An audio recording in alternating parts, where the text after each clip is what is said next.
Greetings, global students, and welcome to our third episode in our Global History and Geography Regents exam preparation series. This section will cover World War I, the Russian Revolution, the interwar period, and World War II. So here we go.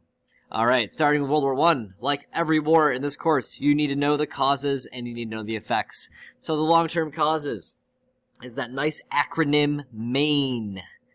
So, first one, militarism, the idea of a weapons buildup, a naval buildup of the major powers of Europe, Britain, France, Germany, Russia a little bit. And they're spending a lot of money in the militaries, they want to use it. They also want to show off who has the best military, and a war would be the best time to do that. Next one is the alliance system. The alliances were meant to prevent war. The idea is if you have a bunch of allies and they can help protect you and actually maybe prevent someone declaring war against you, well, it's actually going to prove to do the opposite thing. So once you attack one country in an alliance system, then everybody in that country automatically is at war, and that's going to really create that World War part of World War I. Imperialism, so really this is competition over land in the colonies. So usually if you win a war, you gain land. So for example, if Britain and France beat up on Germany, they can take German colonies. And nationalism. Nationalism in this context is the idea of proving your country is superior to someone else's. Think of the French have been itching for revenge against Germany since they lost the Franco-Prussian War of 1871. German nationalism. They're trying to prove that Germans have the best military in the world, have the best country in the world. And again, wars seem to be the time to do that. So, the immediate cause of World War I, the spark, if you will, is the assassination of the Archduke of Austria-Hungary, Franz Ferdinand, in June of 1914.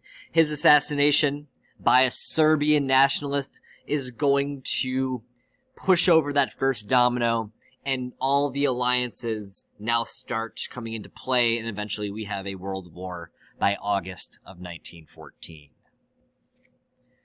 So, when it comes to the actual warfare of World War I, the only questions they ask are about trench warfare and about the technology. That's it. So, trench warfare actually I should start with the technology. So, new technology they're effectively industrializing warfare in World War I. The main ones being the machine gun, fast-firing artillery, and poison gas, all of which was perfected out of the Second Industrial Revolution in Europe. Then, you have these weapons of war that are so effective, they need to protect themselves against that, and that is what resulted in trench warfare. Neither of the sides in World War I, whether it's the German side, the Central Powers, or the Allied Powers, Britain, France, Russia, eventually the United States, they don't gain an upper hand, so they both dig trenches to protect themselves from especially the machine gun and the artillery, and basically they stay there for just about 3.5 years. The conditions are horrific. This also transitions to a different style of warfare that we haven't seen too often in history, and this is a war of attrition, where the way you win the war is you exhaust the enemy. You kill as many of the soldiers as you can, you exhaust their resources at home, you destroy the morale on the home front. So trench warfare being the key part of World War I. So, 4-year-long war short, we have the Treaty of Versailles that ends it. And the Treaty of Versailles you need to know so well, because the implications for the future of Europe are huge. So, you should know the United States President's belief in how the Treaty of Versailles should be crafted. So President Woodrow Wilson had 14 points or ideas, and some of them will actually be used and some of them not. So a few to highlight, I would say number one would be the League of Nations. The idea you have this international body that they can conference and try and come to peaceful solutions before people declare war. That will in fact happen. And then I would say another major one will be the national self-determination. So the president's arguing that any ethnic group that's conquered by someone else, especially the Europeans, they should get their own country. And the impact of this idea of self-determination is really going to be nationalism. And a lot of it won't exactly happen right after World War I, but it will happen after World War II. So this is really the beginning of this idea of self-determination, nationalism in colonized areas.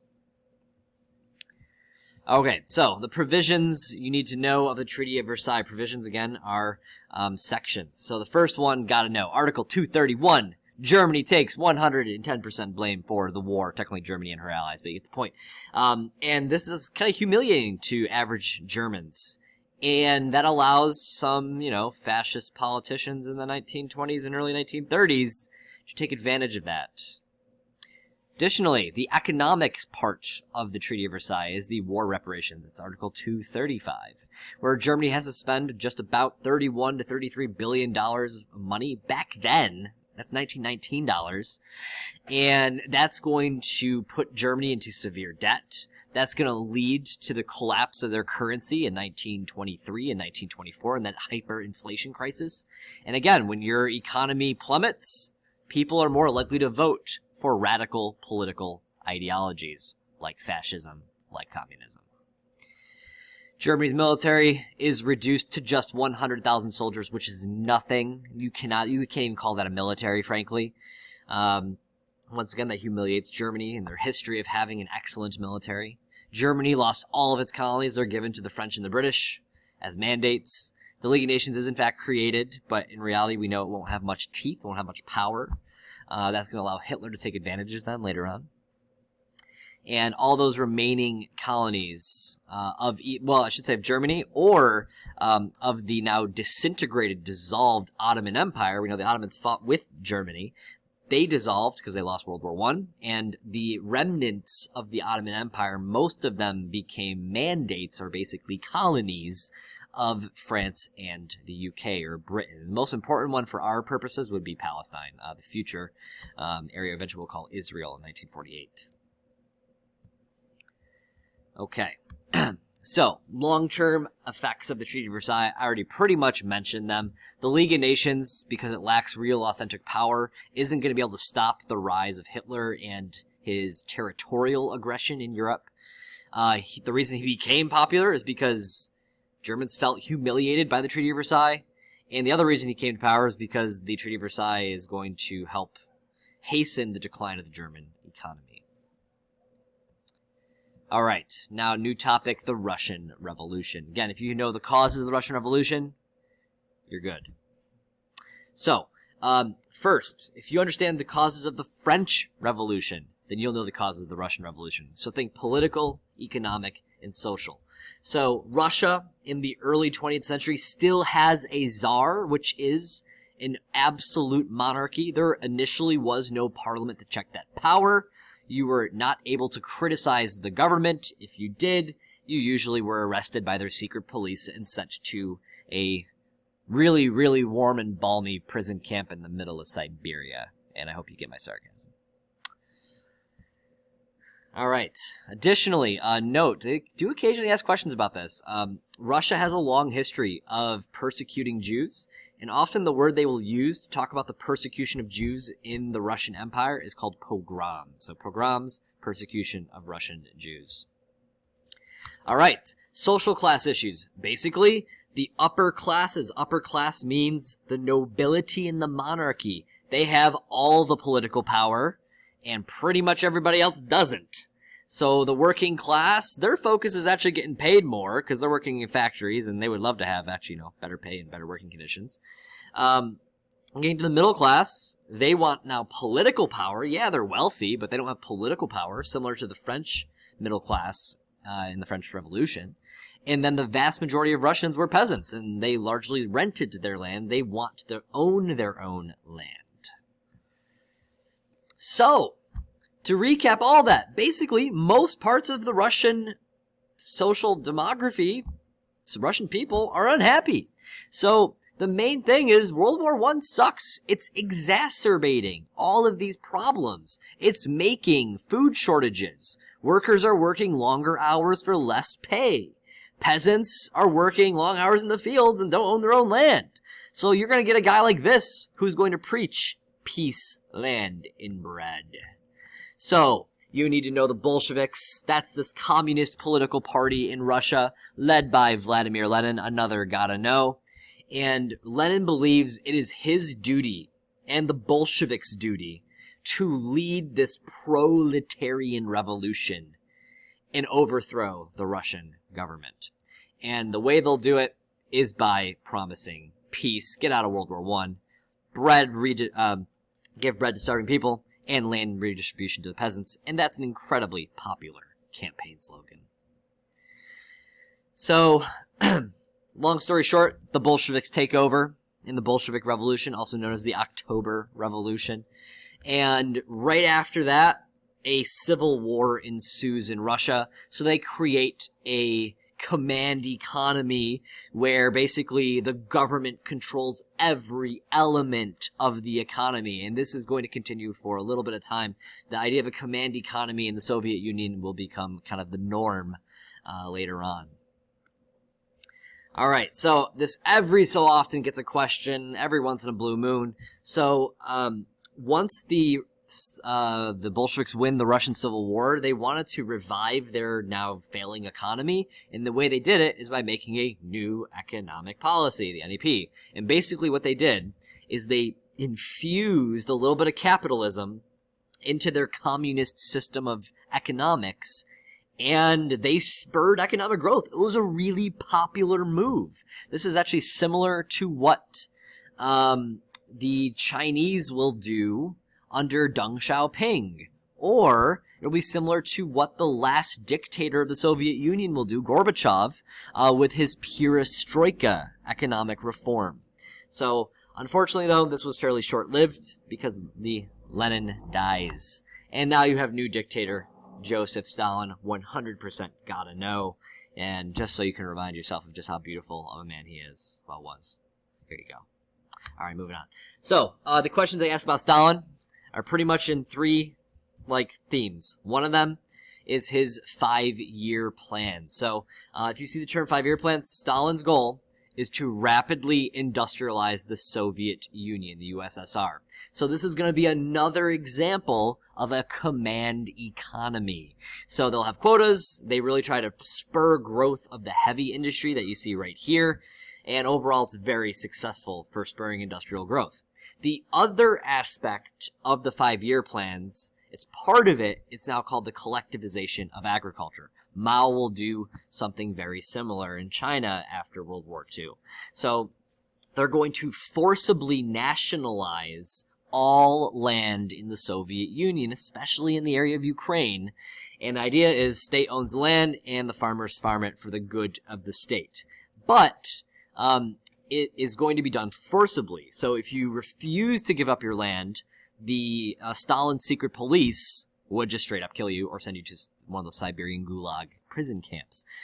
Additionally, Stalin started forcibly taking all grain from Ukrainian farmers, and this leads to one of the worst famines in human history. And the Ukrainians call this their Holodomor. Between 3 and 7 million of them were starved to death or executed.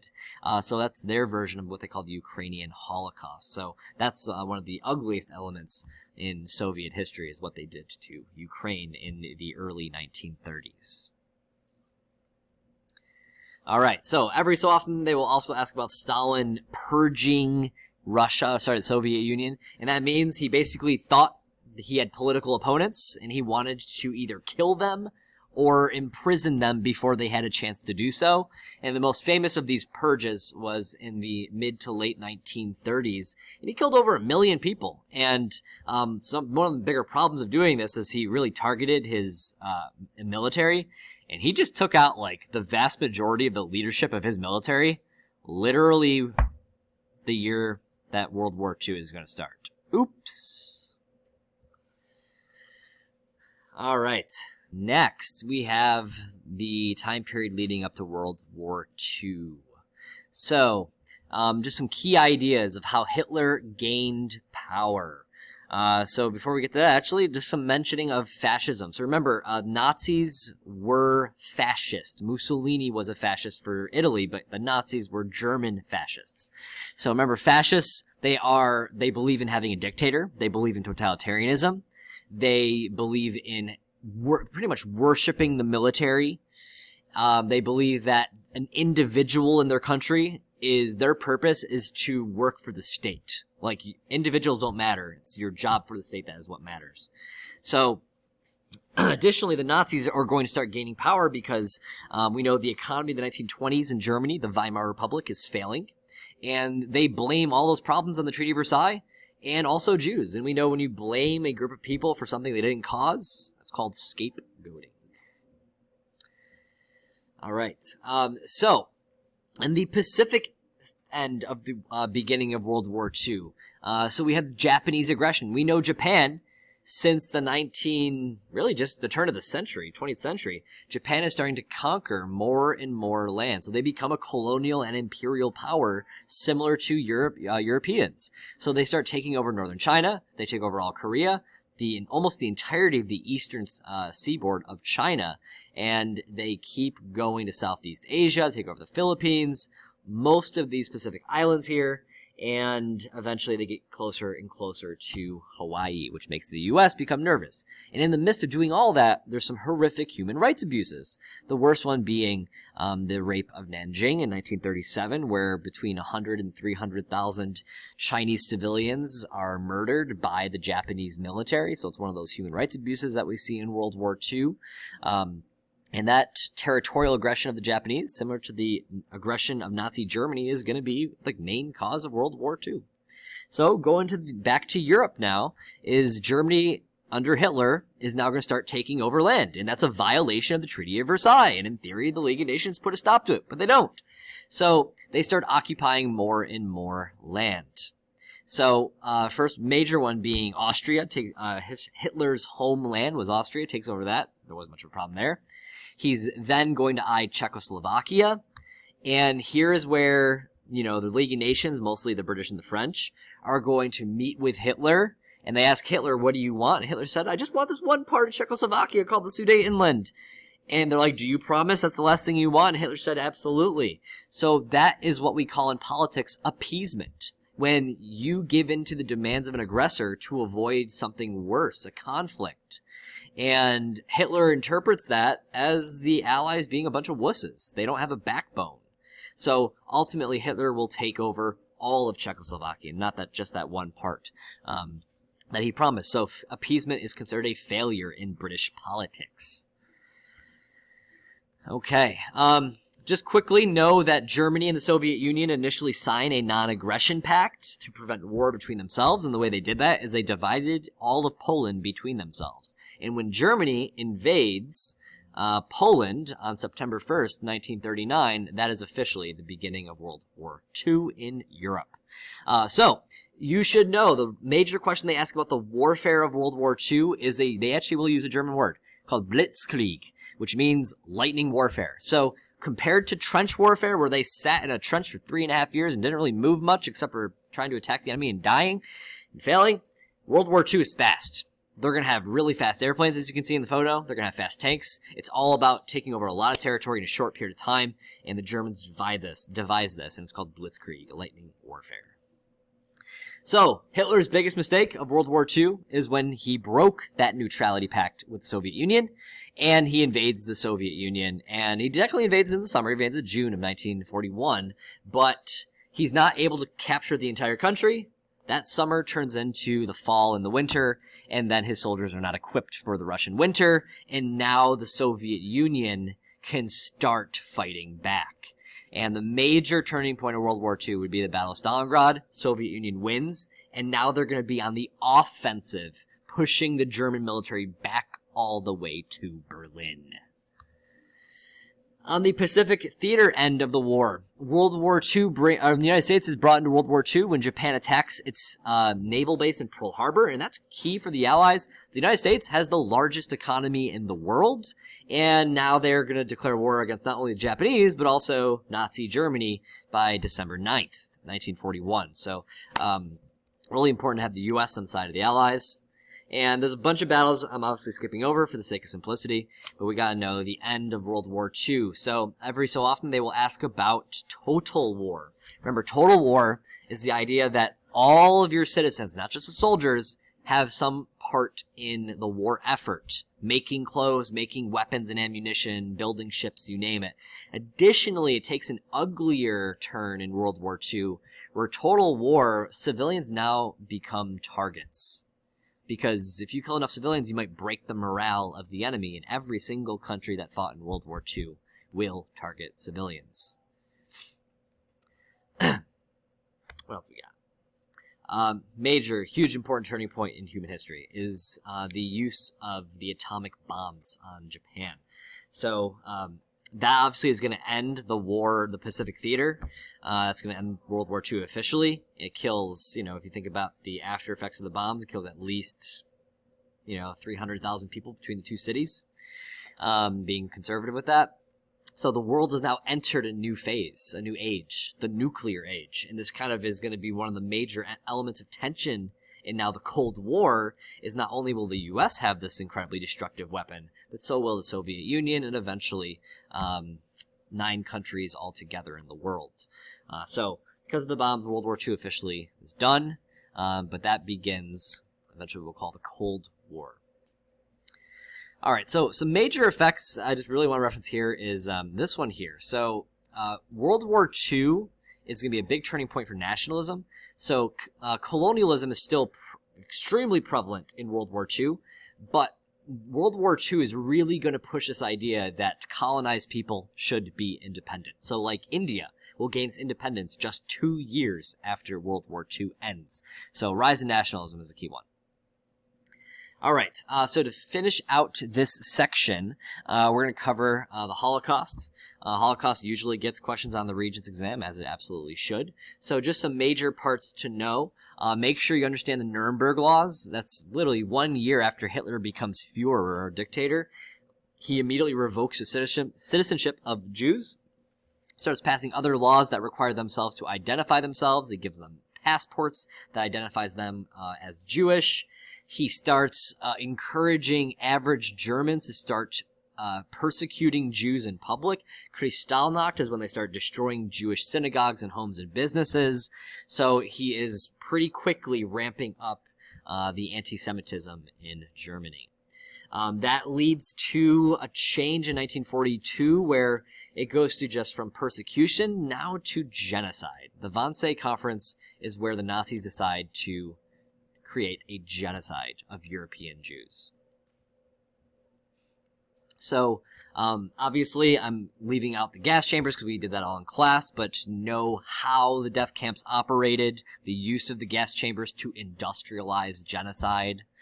And once the war is over, most of those camps were liberated by either the Soviet Union, liberated most of them, or the United States and Britain. The Holocaust killed 12 million people, 11 to 12 million people, about 6 million of which were European Jews.